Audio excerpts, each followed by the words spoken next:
The current events, we know that the Pasha of the week always speaks to current events. Jonathan Pollard was released on Friday. Pasha's Vayetze. Vayetze, Yiddish Arona, no coinky dinky. How did they know 30 years ago he's going to be released on Pasha's Vayetze? Vayetze, he left. So Baruch Hashem, Jonathan Pollard left. It's important to send him a message of encouragement at 4Pollard, the number 4Pollard at gmail.com. He wants to hear from us. Number 4Pollard, like channel 4, Pollard at gmail.com. The Talmud Babasra Daf Ches tells us that mitzvah pidyon shvuyin is mitzvah rabbah. It doesn't say that by any other mitzvah. Ma nishtana, the mitzvah to redeem a captive, the Talmud Babasra Daf Ches calls it a mitzvah rabbah. Doesn't say that, Sonia, by any other mitzvah. Leila Nishmas Elimelech ben Levi Yitzchak. Moving on up. What's the source that says that? Baba Basra Daf Chet. It calls a mitzvah to redeem Jonathan Pollard a mitzvah rabbah. It doesn't use that in any other. Madua Valama. Madua Valama. He's still under the chains. And why is it called Pidyon Shvuyim even when you release a single captive?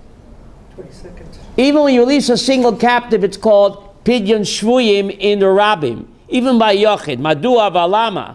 So it's very interesting because the Gemara Megillah, page 29, tells us when a Jew is in captivity, the Shechina, Kaviochel, is with him in captivity. So therefore, the mitzvah pidyon shvuyim, even to a single Jew, it's in the plural, because when even a single Jew is in captivity, the Shechina, Kaviochel, is in captivity with him. Megillah, page 29, and therefore it's a mitzvah rabbah.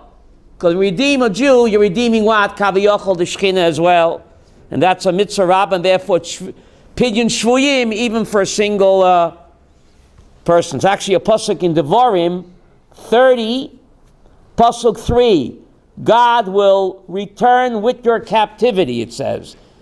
That God is held captive, Kaviochel, as long as a Jew is in captivity, God himself is Kaviochel, and when the Jew is redeemed, God himself is redeemed, and therefore it's a mitzvah rabbah, and therefore it's pidyon shvuyim even by a single Jew. Rabbi Mordechai Yoel Zatzal told Mrs. Pollard something amazing. I'll read what he said to her. Kasha, Rabbi Mordechai Yoel Zatzal Yivracha. Kash Yishchor Jonathan Pollard, Tatchil Gulat Yisrael, V'yatchil Haketz Shel America. You hear what he said? Ramon Yoel Zatzal told Mrs. Pollard, when Jonathan is redeemed, the Geula will begin, and it'll be the end of what? Of America. And the Rav said that the Jews in America should get out as quickly as possible. And they also said that Yonatan Pollard has a nitzotz of the neshama of Yosef HaTzadik. Wow. Hear this? I don't know when he said it, but this is what he told to Mrs. Pollard. He told that to Mrs. Pollard, yeah? He's not really exactly... Well, thank God he's out. They have a chain that all right. reports in when he goes, and he was offered a job and they won't let him use his computer. Okay. So it's not there very... All right, but thank God he's out of the jail. What? Doesn't matter. What? Letters for Pollard. Letters.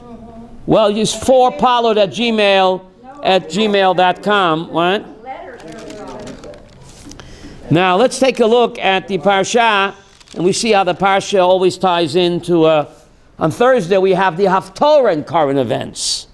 But today, it's the Parsha in current events. Two separate things. I don't want to repeat myself. Yes? Quick question. Sure. The Shekhinah being in exile with the Jewish people. In captivity. Captivity, right. So when we went into captivity in Egypt, right. The word used there for us was Mitzrayimah. We went to Mitzrayim. Right. The word Mitzrayimah is exactly Shekhinah in Gematria. Oh, Reuven, you're wonderful. Mitzrayimah is Gematria Shekhinah. Isn't that incredible? Reuven, you want to come up here? No. That's just incredible. Shechina is Gematria Mitzrayim. When the Jews held captive, God Almighty, Kaviyachol, is held captive. So we have to celebrate the release of Jonathan Pollard and the Shechina. And therefore, it's the only mitzvah called Mitzvah Rabbah. When you say celebrate. 1 second. Now, it's very strange. It's a Mitzvah Rabbah. It's a Mitzvah Rabbah. If you don't fasten your seatbelts for this one, Aryeh, it's a Mitzvah Rabbah. No other mitzvah in the Torah is called a Mitzvah Rabbah. And I just told you why. Redeeming God Almighty, Kaviyachol. So, isn't it strange, Sharona, last time I checked the Taryag Mitzvot, it's not there. Hello? It's a Mitzvah Rabbah, you're redeeming the Shekhinah. Megillah, page 29, the ganze Megillah. So how come it's not in the Sefer HaMitzvot? Dr. Abramson, it should be one of the Taryag Mitzvot. Such a great mitzvah, you're redeeming the Shekhinah, Kaviyachol. So how come it's not counted among the 613? Maybe it's an overriding concept. Reuven, you're 2 for 2. Rabbeinu Bachai answers this question with question. How does God introduce himself, Aryeh, to us in the 10 Commandments? Anochi Hashem Elokecha, I am the Lord your God that redeemed you from the house of captivity of Egypt, Beis Avodim. Anochi Hashem Elokecha, Asher tzichom eretz Mitzrayim, I took you out from the land of Egypt. What? Mibet Avodim, from the house of captivity. Why doesn't God say, I'm Hashem, your God who created heaven and earth? Didn't that come first? So why does God introduce himself as the Redeemer, not as the Creator? Because Creator came before Redeemer. Says Rabbeinu Bachai, V'alachta b'drachav. I'm Hashem, your God who redeemed you from captivity. So therefore, you have to redeem Kaviyachol me from captivity. Anytime a Jew is held captive, I redeemed you, now redeem a fellow Jew. So the Rabbeinu Bachai says, in Anochi Hashem Elokecha, in the mitzvah, to know God, to believe in God, in that mitzvah is included what? To free Jonathan Pollard. Rabbeinu Bachai. Anochi Hashem Elokecha is a mitzvah, to know and believe in God. To believe in God as the Redeemer, he redeemed us from captivity, we have to do likewise. So it is in the Taryag Mitzvos. Under what? Anochi Hashem Elokecha. The first of the 10 Commandments. So Baruch Hashem, he's out, and we all prayed for him. And a few years back, I wrote a column about him in the Jewish press, and Mrs. Pollard called me up, and she said, Jonathan read your column, and he was very pleased by it. It gave him chizuk, so it gave me chizuk. She called me up when I wrote that column about him. So we all did our part, so Baruch Hashem. Yes? What? Would it be a digression to ask you why we mention coming out of Egypt when we say Kiddush on Shabbat? Shabbat is a memory of the creation. Shabbat, there are 2 reasons, Rabbi Yakov. You asked the Ramban's Kasha, Rabbi Yakov. But I'm going off sidetrack. I hope people don't mind. In the first 10 Commandments, God gives the reason for the Exodus. What's the first 10 Commandments? What's the reason? That's what? I'm Hashem, your God. Right? And the second 10 Commandments,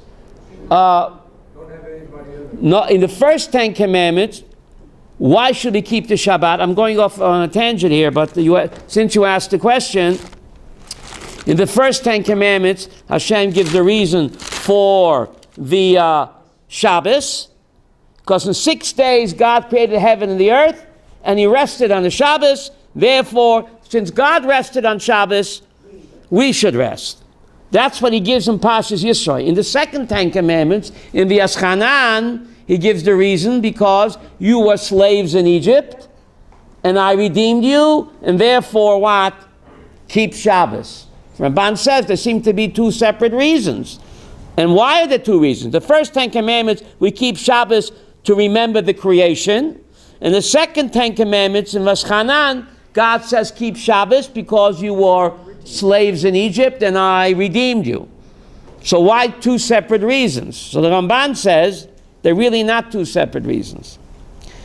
The first 10 commandments, we keep Shabbos to remember the creation. Many people believe that God created the universe, but then they believe he walked away. Like an artist finishes a masterpiece, and then is no longer connected to what? To the masterpiece.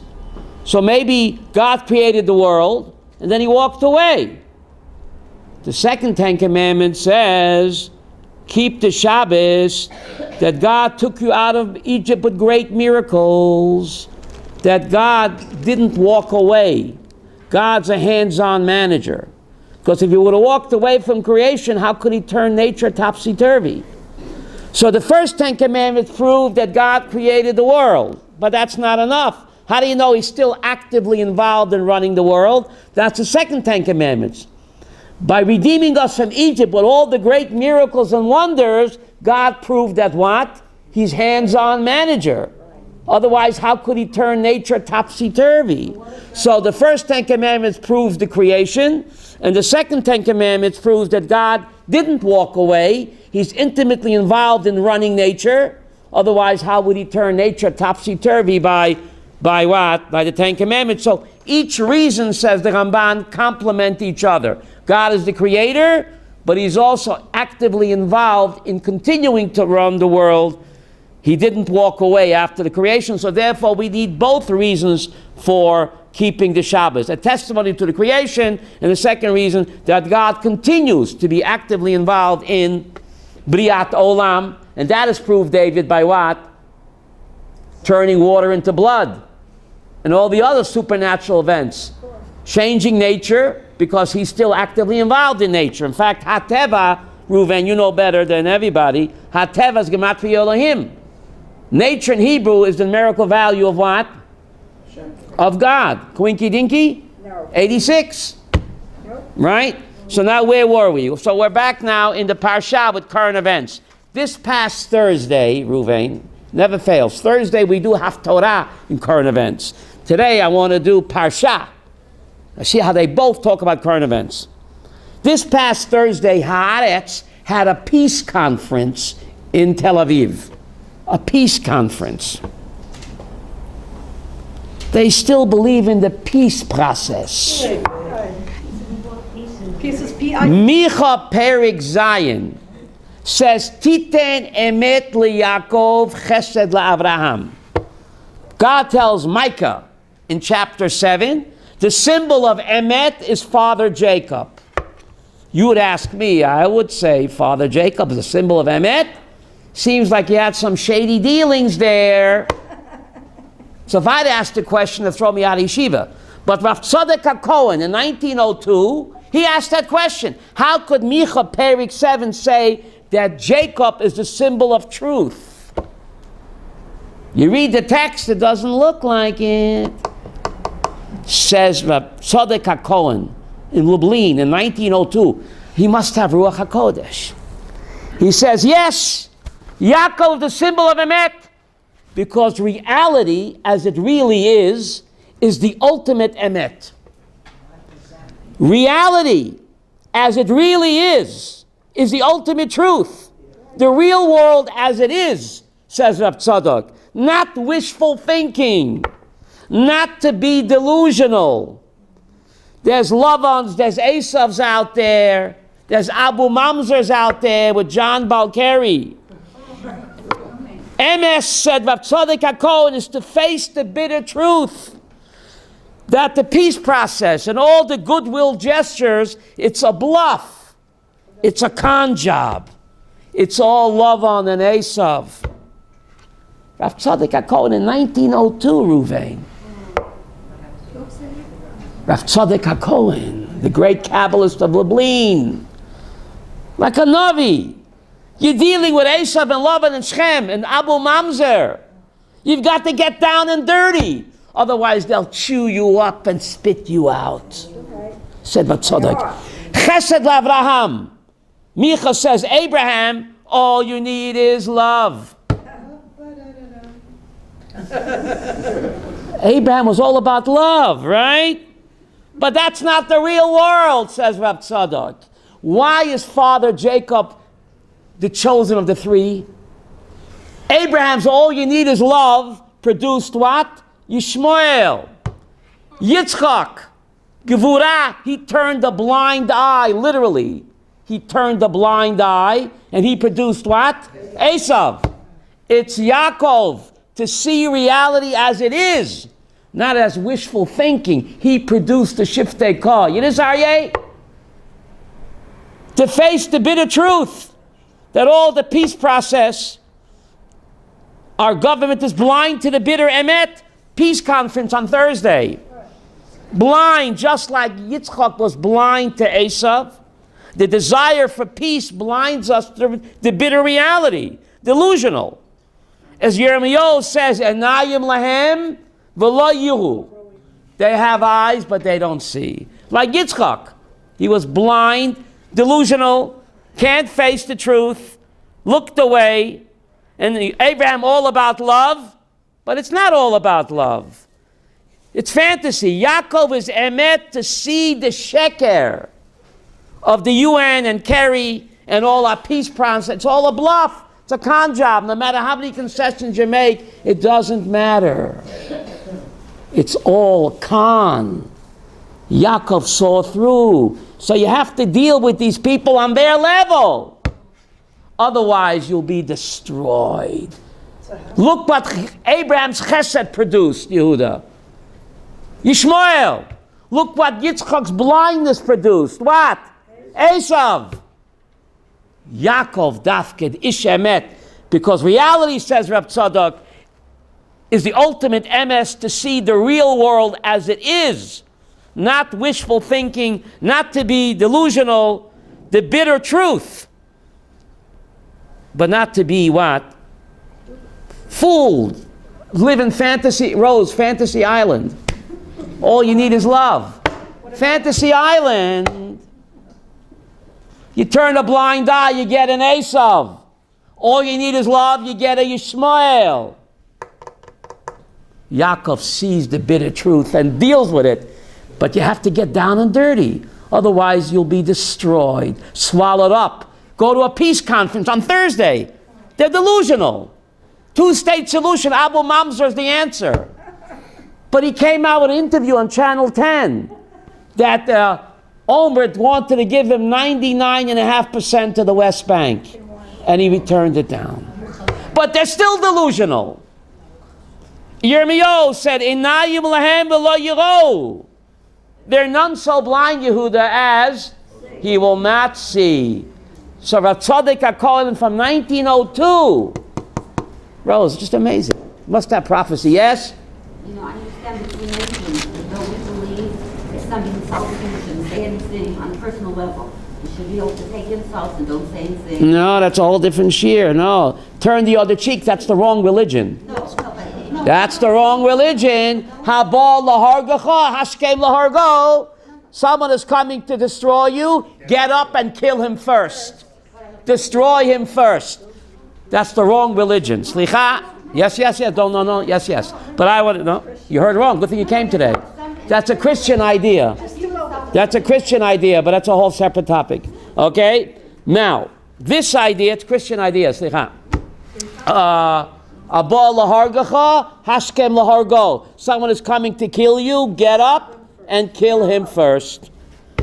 Yes? What? I don't think she finished what she was trying to say. Oh, thank you, my neighbor. That's why. Yes? No, I think But I want to get sidetracked. No, we did learn that if somebody, and I insult you, you don't embarrass me. That's if you insult you. Insult you. If he doesn't do you any bodily harm, then it's a midah chasidus to turn away. If he doesn't cause you bodily harm, hello? Sticks and stones can break my bones, but words can never hurt me. You're right. If someone insults you and he doesn't lay a finger on you, then it's a midah chasidut to be mevater. But if someone lays a hand on you, it's a chosis shaita that's mevater. Good point. Your first name again? Zisel. Good point, Zisel. Thank you for bringing it up. Matok sheli. Good point. Zisel brought up a great point. If someone insults you, verbal abuse, there's a midas chasidus to look away. You don't have to. You can answer back. But midas chasidus to look away. Chasidus. But if someone lays a hand on you and you look away, the Gemara in Sotah says he's chassid shoite. What does that mean? He's a pious imbecile. A pious imbecile, Yehudit. The difference, verbal abuse, if he doesn't lay a finger on you, you don't have to, you can give back, but you look away, you're a chassid.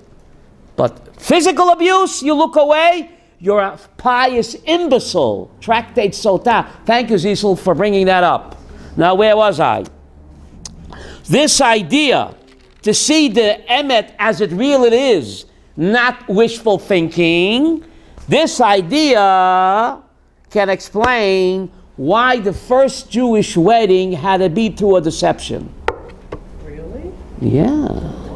Isn't that strange? The first Jewish wedding, Rose, was a deception.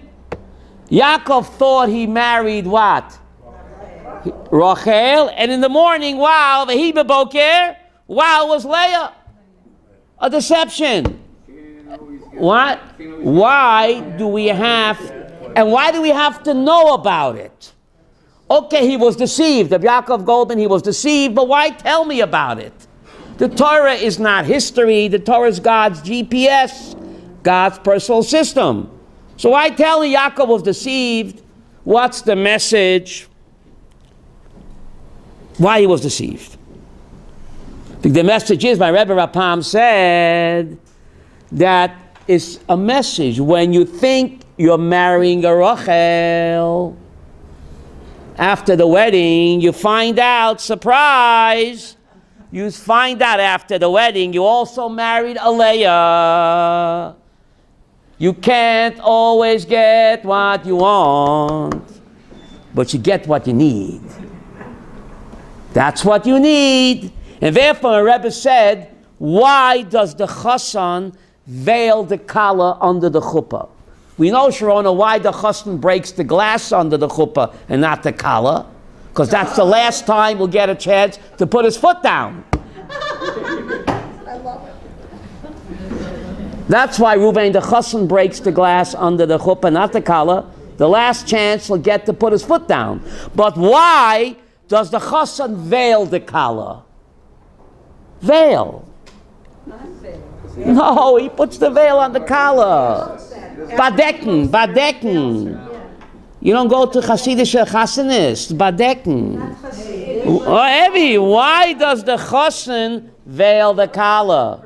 He puts the veil on. No, first he sees her and then he puts the veil. Don't mix me up. Why does he veil the kala? Said my great Rebbe, Reuven, you sitting down? This is the idea. I'm loving and cherishing you, not the part of your personality that's unveiled, but even surprise, surprise, after the wedding later down, after the honeymoon, there'll be unforeseen surprises. I'm bound to be disappointed. So what? I'm also loving and marrying the part of you that is now concealed from me. Maybe you're putting on a show. Honeymoon, first night. I'm also promising to love and cherish the part of your personality that is what? Concealed. It'll come out next month or next year or 9 years down the road. Surprise! Expect to be surprised. Expect to be disappointed. Oichet gut, my Rebbe said. What a powerful message. To see the truth as it is. To accept the bitter truth. You can't always get what you want, Leah, but you get what you need. So therefore, in the morning, wow, it was Leah. He didn't divorce her. Rega. He didn't say, you tricked me. He accepted her.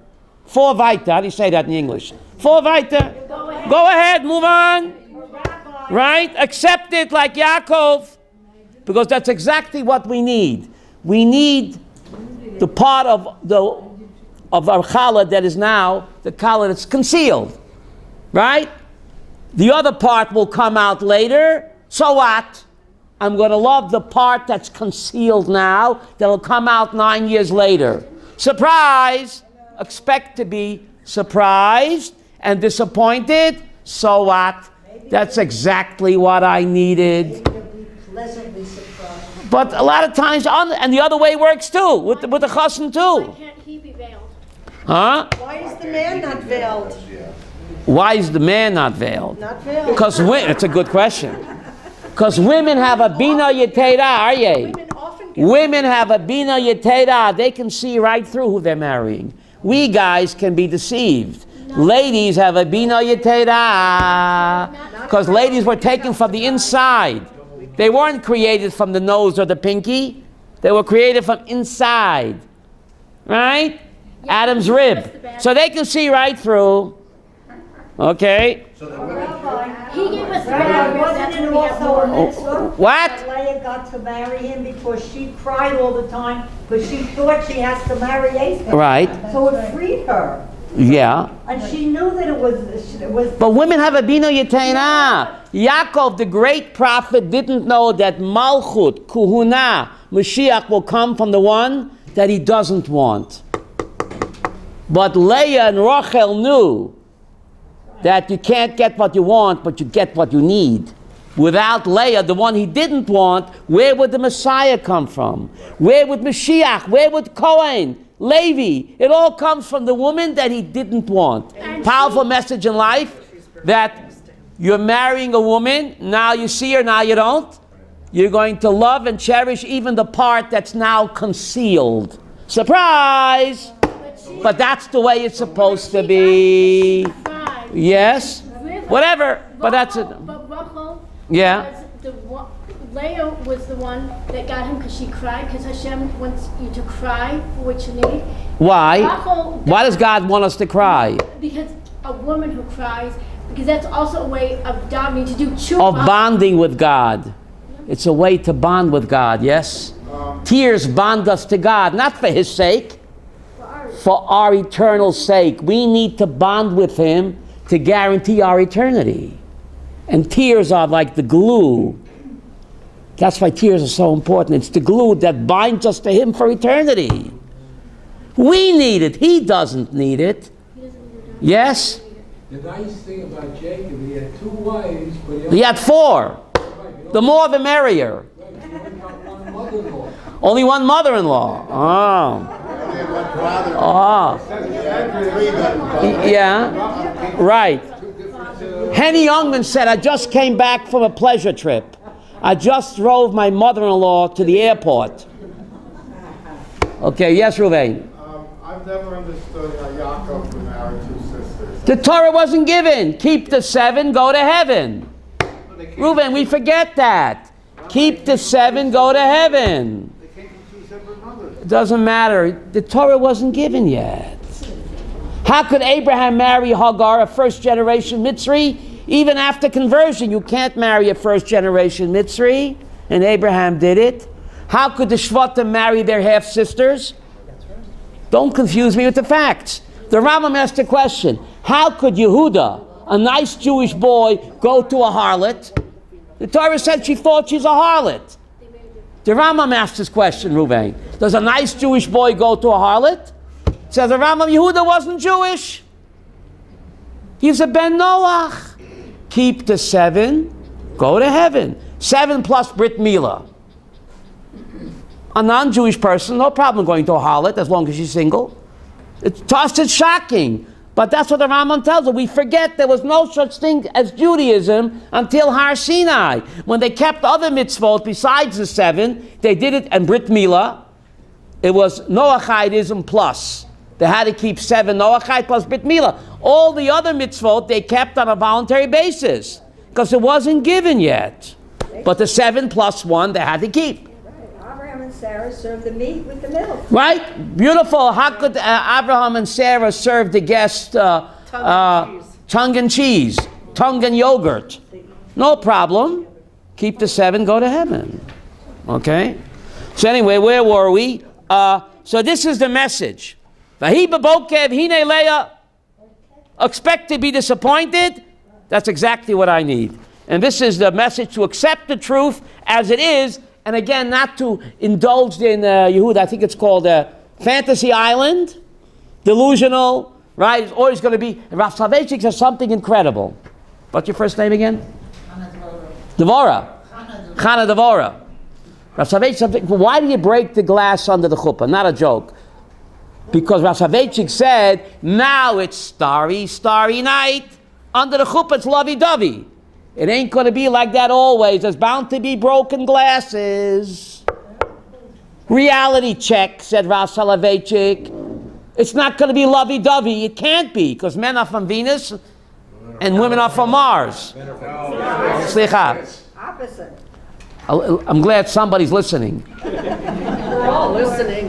The great Rav said, reality check, the bitter truth. It's lovey-dovey under the chuppah, but there's bound to be broken glasses.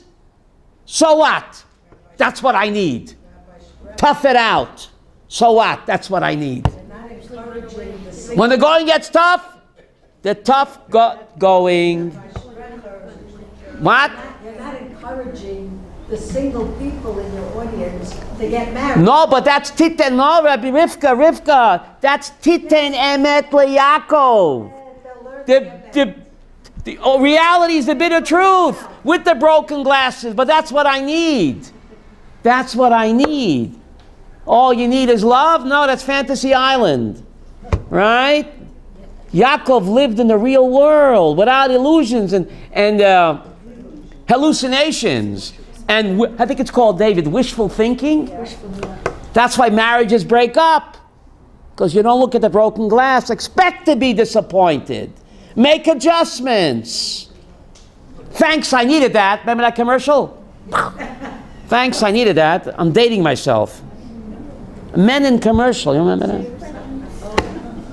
Yes, Reuven, you remember that? Aryeh, you remember that commercial? Thanks, I needed that. What?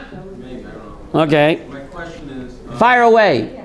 You said that Yaakov represents Emet. So I don't say Micha, don't blame me. Micha says it. Micha Perik Zion. So how's he Emet? The bitter truth. so there's Reality check. two questions on there. Go ahead. One, Yes? he represents Emet. He knew Esau was a very wicked person. Right? Yeah. So why did he go out in next week's parsha to go meet him? What's he hoping? Oh, you must have ESP. Okay, so that's number one. Because that's my next point, okay? And then my second question is, Yeah? he got criticized. They say he should have married off his daughter Dina to Esau. Why would he want to marry anybody off of such a wicked person? That's a great question. Great question. He should marry off his daughter to... Why did Dina... Rashi quotes a Chazal. Why did Dina get kidnapped and raped by Abu Mamzer? Because he didn't what? He didn't want to give what? Dina to Esau. Because maybe she'd turn him around. Right? Maybe she'd turn him around, right? So my Rebbe Rapam asked you a question. I have to give my daughter to my wicked brother and a chance to turn him around? But Chazal mean when he hid her from Esau, he did it with joy and relish. He should have done it with Nebuch. I can't give her to my brother. I wish I could. He didn't do it with a krech, he did it with joy and relish. I'm going to stick it to Esau. For that he was punished. You say, Nebuch, I can't give her to my brother. I wish I could, but I can't take a chance. But he did it like, to feel that I'm much superior to him. To stick it to him. And on his level, that was a mistake. On his level, which was, why did he go out of his way to meet Esau? So, Vayishlach Yaakov Elohim. Why did he send a message to, because he figured that what? On his way back to Yitzchak, he has to pass Edom. So he figured if he sends a message of reconciliation, Esau will be susceptible because Esau honored his father and Yitzchak was still alive. So he figured that they'll make up in the schus of what? Of the father Yitzchak. Okay? So he sends a message to Esau, Im lovon garti, v'tayak mitzvah shamarti. I lived with Lavan, and I kept, Rashi says, garti gematria taryag. I kept the taryag mitzvot, and I didn't learn from his wicked ways. So what is he boasting? Don't mess with me. I kept even though I lived with the wicked Lavan, I kept the Torah, and I didn't learn from his evil ways. So therefore I have what? Schusim. Stay away. But Rashi never repeats himself. Rashi says, I lived with Lavan, and I kept the Taryag mitzvot, and I didn't learn from his wicked ways. Isn't that redundant, Sharona? If I lived with Lavan, I kept the mitzvot, obviously I didn't what? Learn from his wicked ways. It seems to be what? Yehuda redundant. And is Yakov boasting? Hey, check me out. I lived with Lavan, I kept all the mitzvos. My Rebbe explained, no. And why was Yaakov afraid? If he kept all the mitzvot by living by Lavan, why was he so afraid? Why was he afraid that Esav could harm him if I kept all the mitzvot? So my Rebbe explained what Rashi means. I kept the mitzvot, but I didn't learn from Lavan's wicked ways. The way he did in Avera, that's the way I should do what? A mitzvah. It's not enough to do a mitzvah. You got to do it with a bren. The way Lavan does on Avera, with enthusiasm and light my fire, that's the way I should do a mitzvah. So Yaakov is taking himself, he's not bragging. I lived with Lavan, I kept the mitzvot, but Nebuch, I didn't learn from his wicked ways, the way he does in Avera with what? How do you say, with a bren? With passion. I didn't learn how to do the mitzvahs. I did them, I think it's like called rote. So therefore, he wasn't bragging. No, Yehuda. He was taking himself to task. I kept the mitzvot, but I'm afraid of Esav because I didn't learn from Lavan's wicked ways how he did in Avera. That's the way I should what? Do mitzvot. Not to do them as what? I think it's called rote, but it's lahavut. The way a Rasha does in Avera. Light my fire. That's the way I should do a mitzvah. And if I don't do it that way, there's something lacking in my mitzvah department, and therefore he had a right to be what? To be afraid of what? To be afraid of Esav. That's why he had a right to be afraid of him. Now, very interesting. Yakov had a wrestling match all night long. So all night wrestling match, right? So who was he wrestling with? Who was he wrestling with? Some say the Sar of Esav. Sar of Esav. Who's the Sar of Esav? It's the Yetzer Hara. He was wrestling with his Yetzer Hara. All of us in life, Sonia, we wrestle with our Yetzer Hara. And we don't win every battle. You win some, you lose some. Right?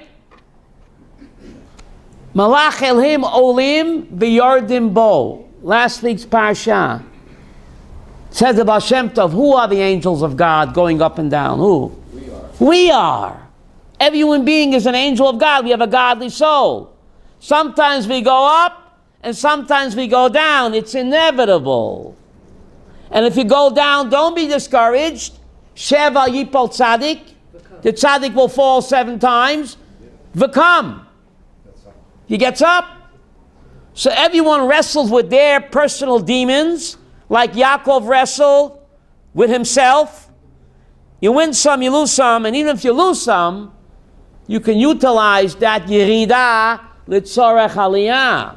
How do I know Aryeh? Because David HaMelech's most beautiful psalms were written after his sin with Bathsheba. Think of it. In fact, Chazal say if David HaMelech would not have sinned with Bathsheba and done tshuva, he never would have been the Messiah. Say what?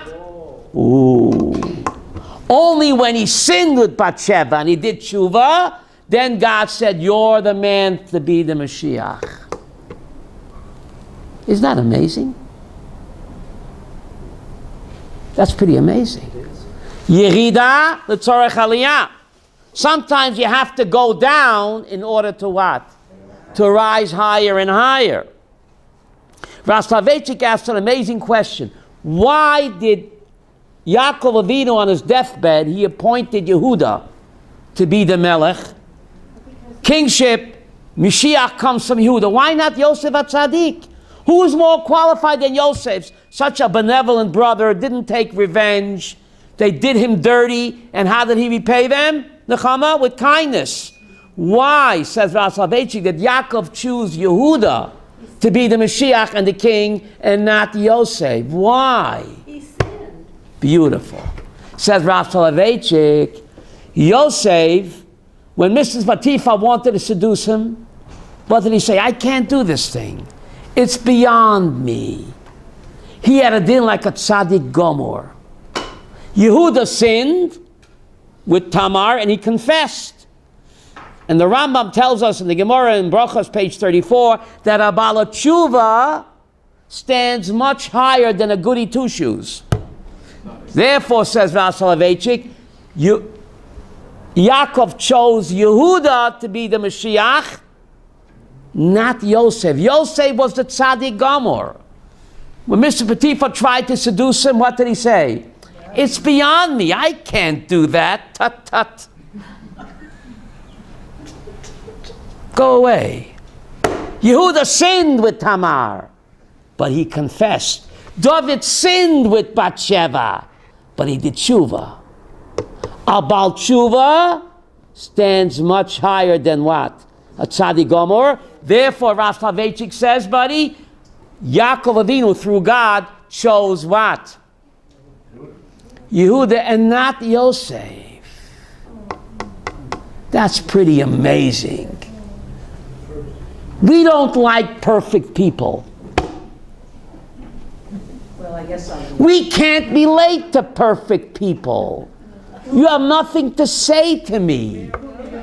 The sinner who does tshuva, you can talk my language.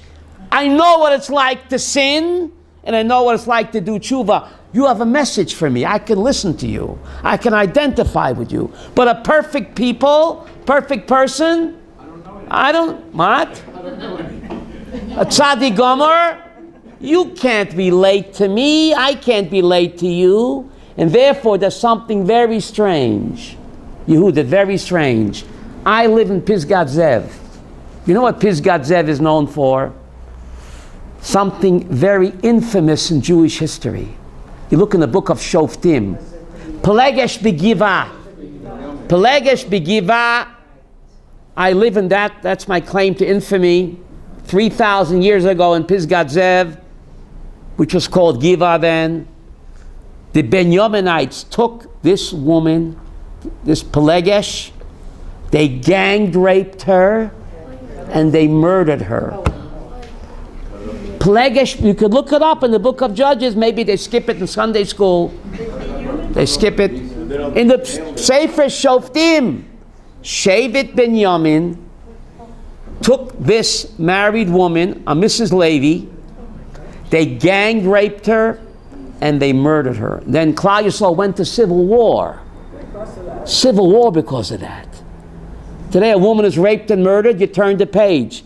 In ancient Israel there was a civil war. One woman was raped and murdered, a civil war broke out. But it's mind-boggling. The Gemara in Shabbos, page 31 says, there are 4 people that never sinned. Koheles chapter 7 says everybody sinned. Adam ein tzaddik boretz ashias aliyechta. So Tosfos in Shabbos says, how could the Gemara say 4 people never sin when Koheles says everybody sins? So Tosfos answers, there's a rule and there's an exception. The rule is everybody sins. But every rule has what, buddy? Exception. We follow the rule, not the exception. Everybody sins except the 4. One of the 4 that never sinned was Benyamin ben Yakov. Tractate Shabbos 31 says Benyamin ben Yakov never sinned. Who's greater, Yakov or Benyamin? Yakov did sin. His son Benyamin never sinned. Who's greater? Yakov. Yakov was a Navi. Benyamin wasn't. Yishai, the father of David, never sinned. And Kilov, the son of David, never sinned.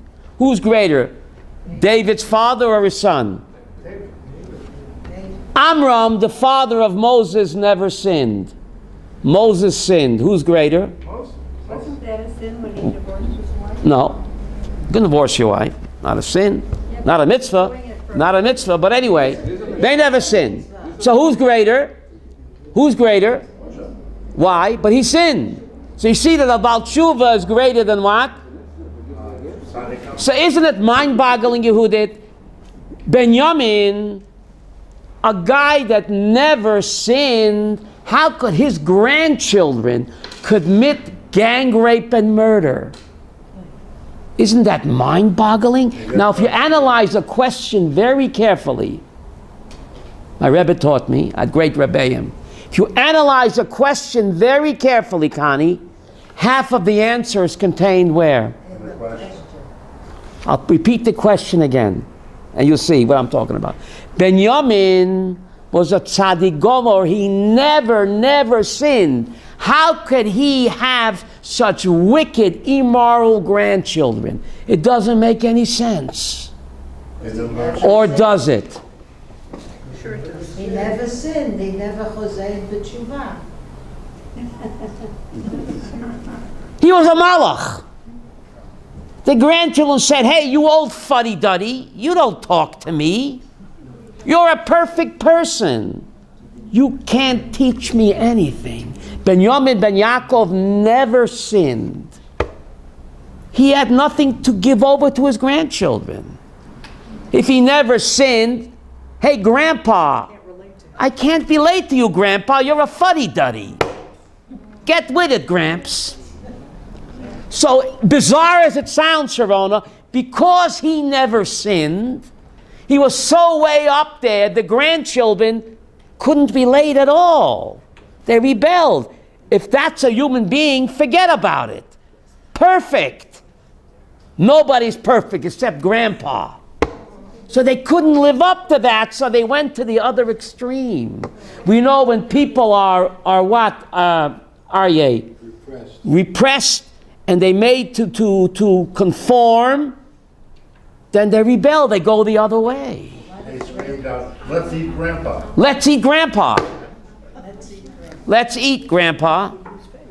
So Dafke, because Grandpa never sinned, he was so perfect, he had nothing to give to them. That's a human being, you're an angel, get out of here. So they went to Chama the opposite. It's very strange. Speaking since time is short, so we got to bring up Yakov yelling at his wife. Well, thank you. You see,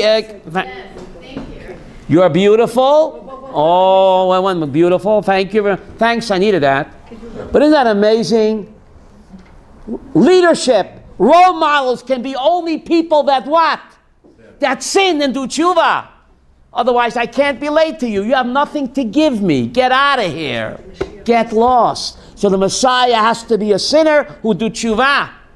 And all the great, Moses had to be a sinner, not his father. Moses had to be a sinner and do tshuva. All the great leaders of Israel were sinners. And they did tshuva. I have something to give to you. I can identify with you. If I can do it, you can. If I can turn my life around, you can. Don't cop out. You're a perfect person. Get out of here. I can't relate to you. Now we get to the question. Thank you, Yehuda. Esther reminded me. His most beloved wife, Yaakov Avinu, who worked 14 years for her, Rachel, 7 plus another 7. She says to him, give me children, otherwise I'm dead. What is the answer his beloved wife, Rivka? What's his answer? Yaakov becomes angry at his beloved wife. That's how you react? Your most beloved wife that you worked not 7 years, but what?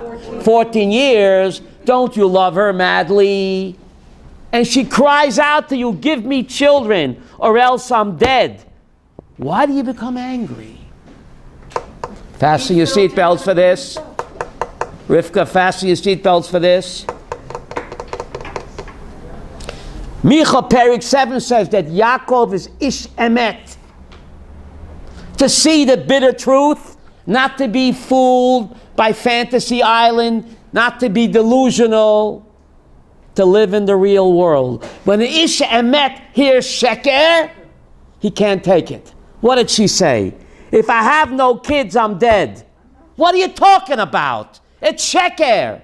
Go get a life. Just because you have no kids, you're dead? What are you talking about? You have your life ahead of you.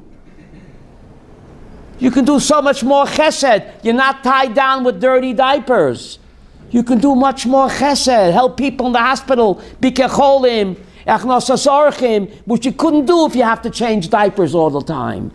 That's how you became angry, Yehudit. Ish emet hears sheker, he can't take it. My dear wife, what are you talking about? Just because you have no kids, you're dead? It's a lie. Don't dare say that. Go get a life. Everyone has their tikkun. And if you can't change dirty diapers, you have more important things to... God has a more important role for you. You can dedicate your life to chesed now, to go to the hospitals and feel the sick people. During lunchtime, there's a shortage. The nurses don't have enough. You couldn't do that if you had little kids in the house. That's what Hashem wants you to do.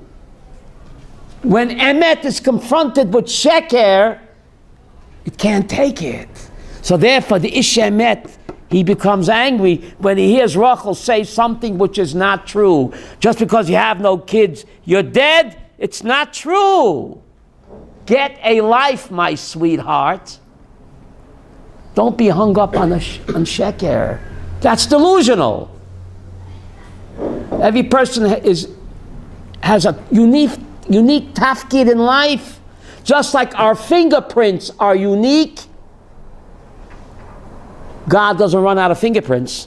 He doesn't run out of tafkidim. You have a unique mission in life that you couldn't do if you had babies in the house. So Hashem wants you to do that. Don't speak falsehood. The ish emet can't take it. David, everyone is unique. My mission is not yours. And what I can do, the Vilna Gaon can't do, or Moshe Rabbeinu. Our fingerprints are unique. Our tafkid in life is unique. Each one has their tafkid, and our tafkid is identified, but each one has a unique talent. Everyone has a unique talent that they have.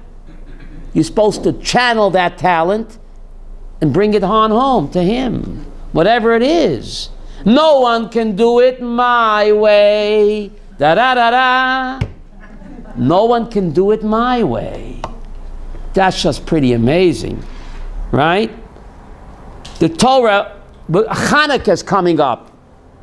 Please give me a few minutes. Chanukah is coming up. Chanukah, we read Chanukas HaMizbeach, where the Nesiim, all 12 Nesiim, brought the exact same gifts. All 12. The Torah goes on and on and on. They all brought the same gifts to dedicate the Chanukas HaMizbeach, Chanukah, that we read on Chanukah. So the Torah could have said, Yehuda's Nachshon brought what? The gifts. And all the 11 guys brought ditto, ditto, ditto, ditto, ditto. Why do you have to write 36 pages? The Torah is so economical. The Torah doesn't contain one extra letter. There's exactly 304,805 letters in the Torah scroll. If you don't believe me, you can count. I'll repeat it. 304,805 letters. There isn't even one extra letter. So why does the Torah, says the Ramban, repeat the Chanukas HaMizbeach? All 12 Nesiim brought the exact same gifts 12 times, over and over again. Nachshon, the Yehuda guy, the first guy, and then say ditto. Says the Ramban, no one can do it my way. There's 8 million Yidden putting on tefillin. I don't put on tefillin this morning. There's 8 million others Yidden putting on. Why should it matter to God? Because no one can put on tefillin my way. 8 million people are putting it on, halavai. Millions of people are studying Torah, so I won't study today. No one can do it my way.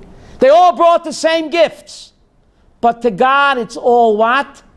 Unique and special. And no one can do it my way. Therefore, the first message that when God sends Moses to Paroi, the first message is, B'ni b'chori Yisrael. My firstborn is Israel. Why is that the first message? Says Rav Kook. Same idea. A family can have 23 children, but there can only be one firstborn. Think of it. Only one firstborn. Every Jew is to God a firstborn. Each Jew is like a ben yochid, a bas yechida, Rav Kook. Therefore, first message to holy Moses was, B'ni b'chayri, every Yidel is my Ben Yochid. No one can do it my way. So the Torah had to repeat 12 identical times, even though they all brought the same gift, to prove that every Jew, the Nasi represents every one of the tribe, that every Jew is unique and special to God, and the way I do a mitzvah, even Moses couldn't do it that way. I can't hold a candle to Moses, but no one can do it my way. And the reason it's read on Hanukkah is because every day of that is unique and special. Beautiful. Every day of Hanukkah, we'll talk about that. Thank you very much.